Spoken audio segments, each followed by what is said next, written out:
ये कहानी एक छोटे से गांव की है, जहां एक परिवार में देवर और भाभी के बीच एक सजीव और दिलचस्प रिश्ता था। रामू और उसकी पत्नी सुमन एक खुशहाल जोड़ा थे। सुमन का भाई अरुण, जो कुछ सालों से शहर में काम कर रहा था, अचानक गांव लौट आया था।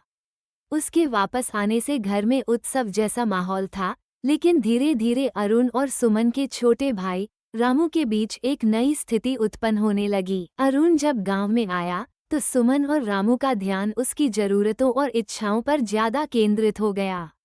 वो परिवार में अकेला था और सुमन ने उसे अपने घर में जगह दी। लेकिन अरुण की आंखों में कुछ और ही भावनाएं छिपी हुई थीं। वो सुमन के प्रति आकर्षित हो गया था और यह आकर्षण समय के साथ बढ़ता गया। सुमन एक सजीव, प्यारी और समझदार महिला थी, जिससे अरुण की बातें और पास रहने का मौका उसे और भी आकर्षित करता। लेकिन ये रिश्ता बहुत ही जटिल था।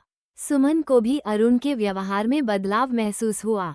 वो कभी कभी उसे गहरी नज़रों से देखता था और उसके साथ कुछ ज्यादा समय बिताने की कोशिश करता।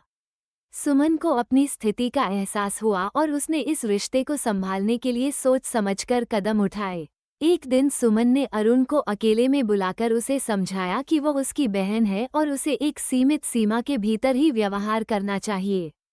उसने स्पष्ट किया कि वो अपने पति रामू के साथ पूरी तरह से खुश है और इस रिश्ते को और कोई रूप नहीं देना चाहती। अरुण को सुमन की बात समझ में आ गई। वो समझ गया कि उसके मन में जो आकर्षण था वो सिर्फ अस्थायी था और उसे इसे काबू करना होगा। कुछ समय बाद अरुण ने खुद को परिवार के सामान्य सदस्य के रूप में ढाल लिया और अपने पुराने रिश्तों को फिर से नॉर्मल बना लिया। समाप्ति में ये कहानी यह सिखाती है कि रिश्तों में सीमा का होना कितना महत्वपूर्ण है। प्रेम और स्नेह को सही दिशा में बनाए रखना चाहिए और किसी भी रिश्ते में समझ और संयम का होना आवश्यक है।